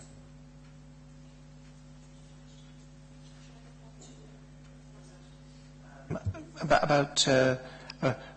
think what I just want to be assured about is that one thing which isn't in our report is that I don't know where these children, we've got the report, Key Stage 4, where were they in comparison to everyone else in Wales at Key Stage 3 and Key Stage 2. I think that's something which is lacking a little bit, particularly as we've got, particularly as we were dealing with the issues again of the moderation of these things. And it was very clear that we were pretty low down the list in Wales on the Key Stage 4. But where were we in Wales when these children were at Key Stage 3 and Key Stage 2? I think the point you're making is, again, a really good question. Whether or not we've got the data available to do the comparison against the Wales average, I don't think is the case, but Julian? You wouldn't actually be able to do that because of changing cohort numbers. If you were a 3 to 16 school and your cohort stayed exactly the same, then yes, you could track that through. But unfortunately, you use Cwmbran High as a classic example there. The data simply isn't there for a lot of those pupils. A lot of those pupils didn't transfer to Cwmbran High. They've gone to other schools. So it's a nigh on impossible task. The Welsh Government won't do it. What they'll do is they'll give you a value-added figure based on a number for a cohort, but that cohort, it could be 150, but it might only be that 110 of those pupils were actually in that cohort when they were back in Key Stage 2.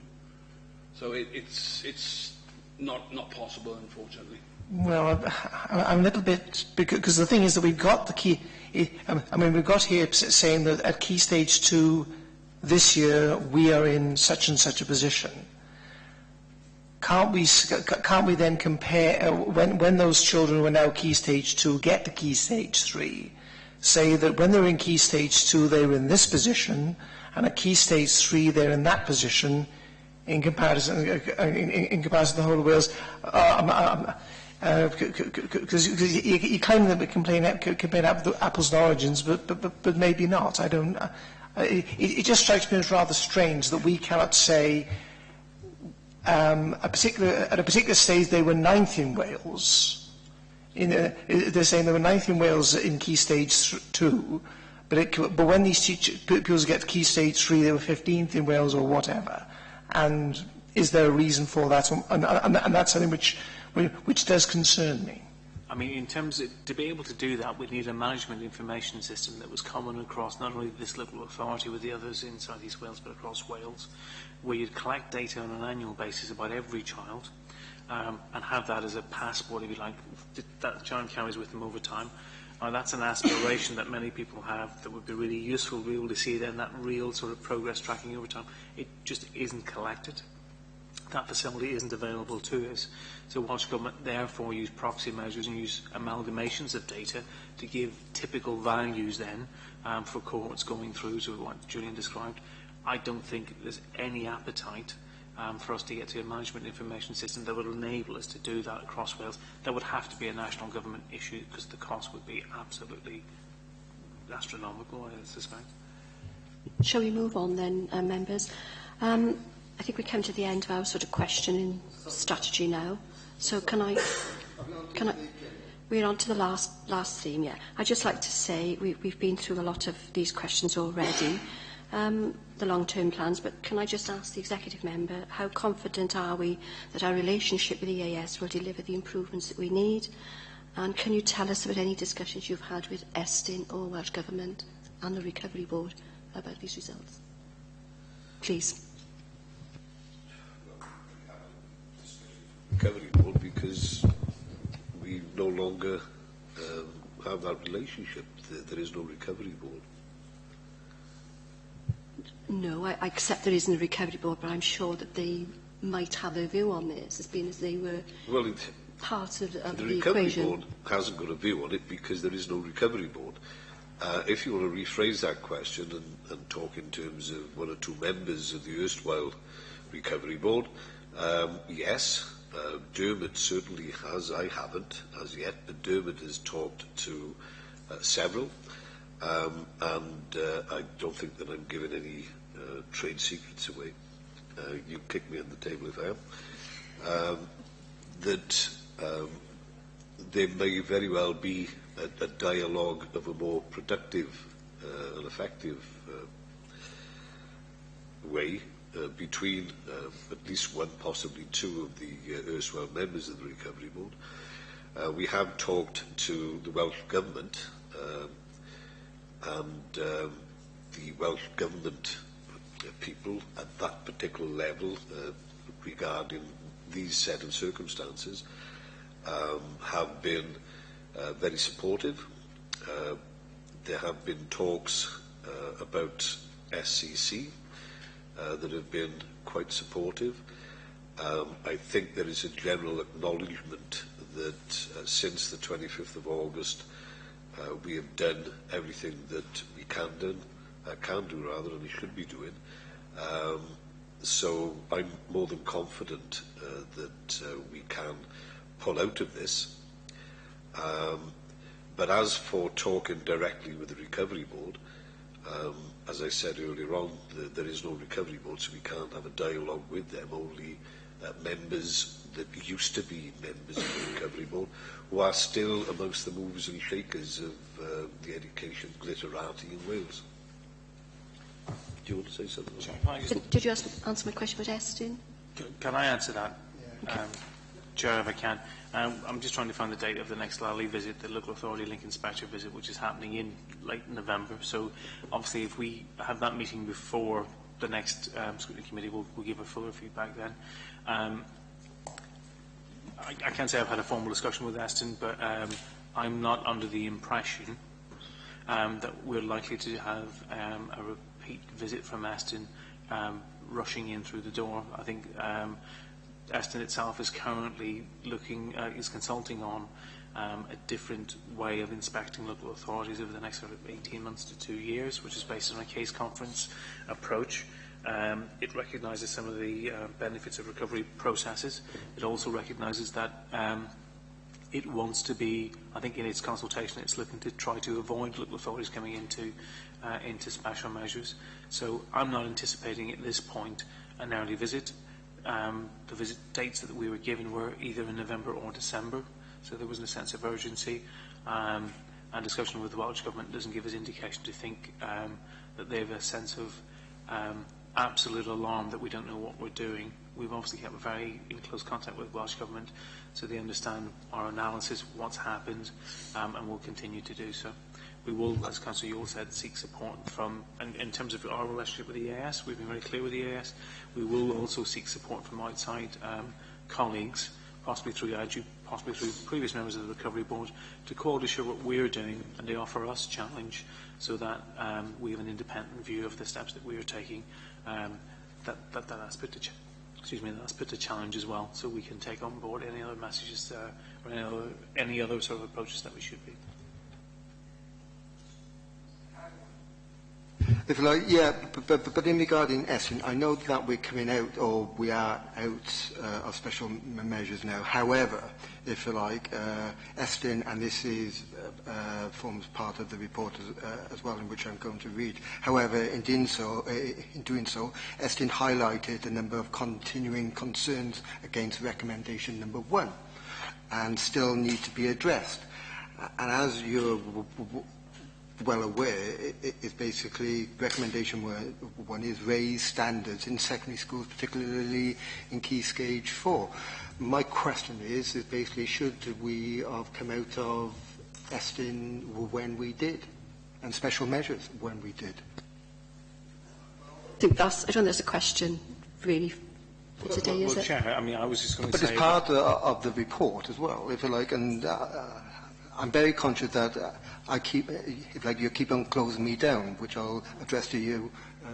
Sorry, I didn't mean to, but I thought... Okay. Without being glib, I wouldn't want to speak for Estyn. And Estyn, but let me finish. So Estyn obviously went through a very clear process. They put us to the test. We didn't have an easy monitoring visit where there was a friendly chat. They clearly went through the rigour that they have to do as Her Majesty's Inspectorate. They applied that rigour, and in their view, having been to Recovery Board meetings and been observers to that, they came and joined us at head teacher meetings. They obviously came to scrutiny as well and talked to you. In the round, they found that we should come out of special measures. That's not to say, and we said it at the time, and we're very clear with Estyn, it was in our self-evaluation that we shared with the committee, we don't feel that we've done enough yet to be comfortable that we are a good authority. Now, this year's results were a shock. So does that call into question whether or not Eston, can I speculate, or Eston thinking, oh, was that the right decision? I suspect they are thinking about that. But clearly they also look at patterns of performance over time. This is 1 year. Clearly, if we were in this position next year, we'd be having a very, very different discussion about what's happening in terms of our relationship with the EAS, in terms of the systems we have in place, in terms of the staff that we have in place as well, no doubt. So I don't know if there's any illusion in the system that we have a lot to do this year to get back to the trajectory we were on. But given Eston's common inspection framework, the rules that they use to look at local authorities, they have to look at things in the round. So I think we've got a lot to do this year.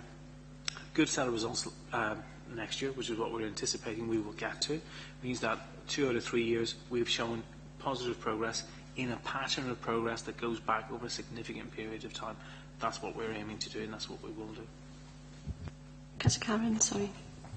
Given what you've said, and given what I've said about the SEC schools, do you think there's an element of, oh dear, we better not go back because we'd have to blame Welsh Government for part of the problem in Torfaen? I couldn't possibly comment on that, because that is now putting me into someone else's mind, and although I'm a psychologist by training, that's beyond my skill set. Can I just ask, when we're looking at sort of best practice or working with other agencies to look at improvement, are we looking at authorities outside Wales, or is it just the Welsh authorities we're looking at?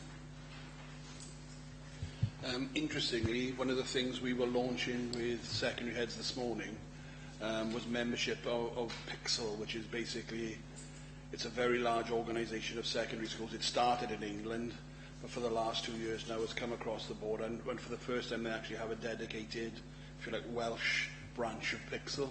So I think best practice is best practice. I'm off up to Glasgow in 2 weeks' time to look at some things up there as well. So we are very much outward looking, but obviously it's about looking at what's good in our own patch as well, and we are using that. Croeso being a classic case in that one, where they had the best practice case study for use of pupil voice back last year. So you're happy that we've addressed all the issues on our scrutiny report, confident the lessons have been learnt, and that how we are intending to deliver further improvement short-term, long-term and medium-term? Okay. Can I thank you very much for coming, and we will now reconsider and make some recommendations.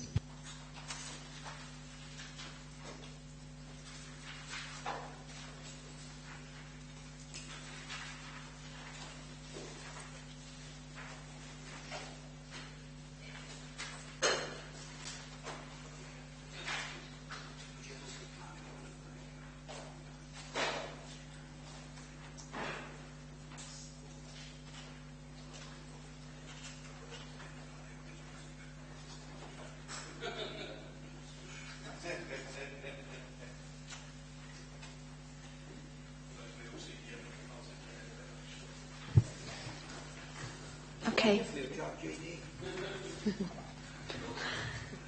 Okay, members, are you happy to make some recommendations now? Okay. I think the main one, I think, is where Julian said about the business plan, that we have that back to scrutiny as soon as we can. Are there any other comments that you wish to make? Do you feel that we have learnt from the results?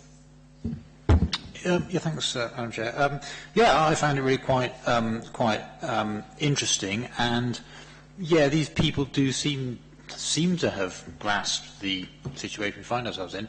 But what I take from one of the things that I take from this, with the interaction between local authority, the SCC, and individual schools, it's a dysfunctional environment. We're asking head teachers, who are the people who are fundamentally there, galvanising their teachers to deliver the goods, we are asking them to do that in a confusing, unclear environment, and that is a little bit unfair on them. We should be, the local authority and Welsh Government should somehow say, well, okay, well, we want to give our head teachers the best possible environment to operate, the greatest degree of clarity, the most efficient support, but that's not happening.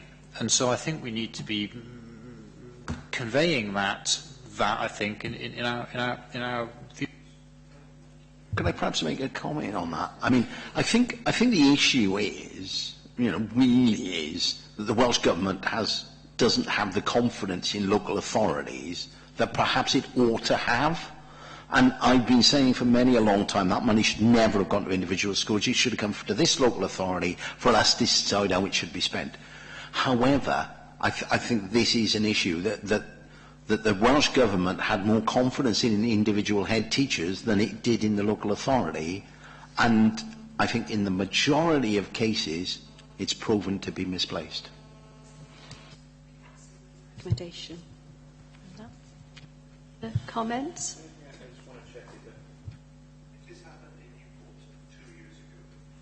This happened in Newport 2 years ago in terms of there was a dip in reports of 2 schools, and the issue was that the tracking had failed. If I understand that's what he was trying to say, then why wasn't that shared across the local authorities at the time so they could quality control this year, if you understand? So I would ask the... So a recommendation based on sharing information when... Well, if the EAS notices something going wrong in one, then to make others aware of it. Yeah.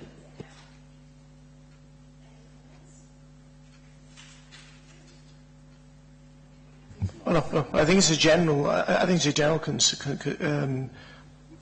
Wish and hope, Chair, that the what they put in action does actually do what they say it's going to do. I think that's the thing about it, and in many ways that they're still to make sure that the systems are clear, that they are change proof, that. When they said that one of the concerns about English was that because there had been turnover in the leaders in English departments in certain schools, and as a result, it caused problems with the system, either with the stuff that went into the system or how it was put in or whatever. Well, so something went wrong, and if it can, and the thing is that we want a system is to ensure that this system is change proof, that it is consistently there, that they can, that people can work to the system, that people can, once they come in, slot in to realise. And by the way, this is the system and how we do the monitoring, that they can go straight in on that, rather than feeling that while they were working out all the other things, this went by the board. Are there any other recommendations? I think we'd be remiss of us if we didn't make some recommendations around English. I've got concerns going forward, the changes that are coming to English, and the fact that looking at our results in English at the other key stages are not particularly brilliant. So I think perhaps a recommendation around a bigger focus on English all the way through the system might be that they were looking at that. Would they have sort of leaders in English and a leader in maths? So you mean across all the way through, that there is more of an emphasis on English and literacy. But I think as well, I mean, because of the changes, I understand what they're doing, and it sounds as if it's really good. But we seem to have a problem specifically in English, and I think perhaps I wouldn't want to focus on it to the exclusion of maths, but I think an additional, I think this is the one we really need to keep our eyes on, given the changes that is coming to the English curriculum and the way in which exams will be going forward. Do you think that we need perhaps either scores monitoring or scrutiny to look at the changes in the curriculum for English? I mean, it's something that I was obviously going to suggest as a theme that we look at that to see, what we are doing, what we need to be doing, so that we are up to speed on that. Are there any other comments? Also, one other thing, concern of how the PD. There seems to be a little bit of a concern in some quarters about how the PDG is being used.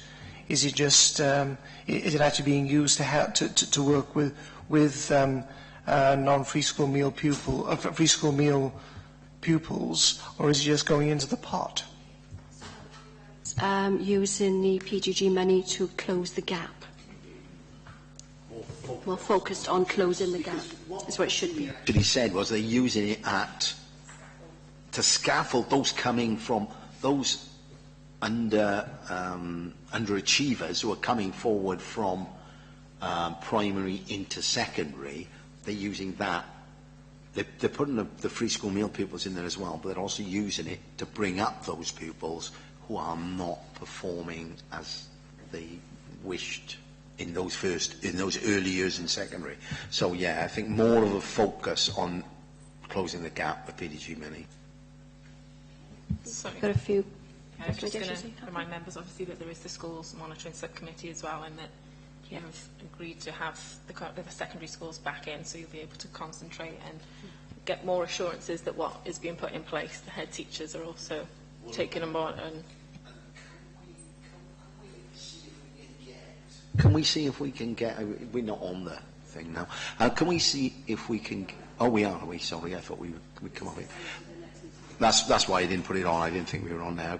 I've got nothing to say that I wouldn't want broadcast. Can we perhaps see if we can get the Schools Challenge Cymru schools in first? Because I think it's important that we quiz those specifically on how they're going to manage with the less money they're going to have next year.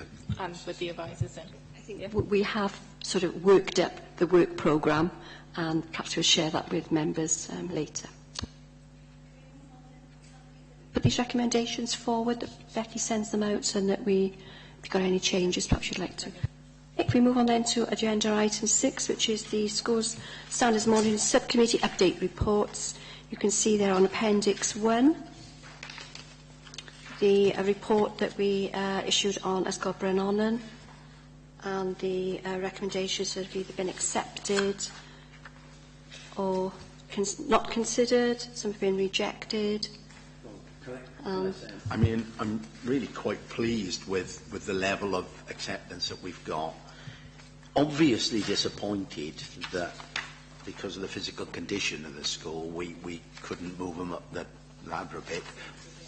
But understandable, really, given the nature of the capital programme and the difficulties that we have with austerity.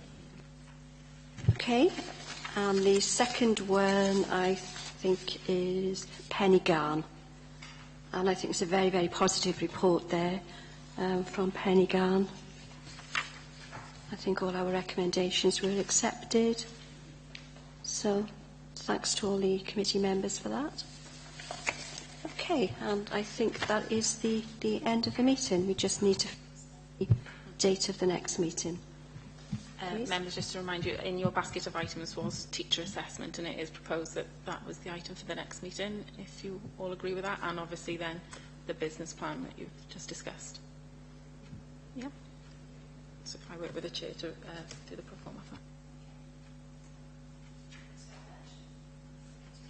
Oh, thank you.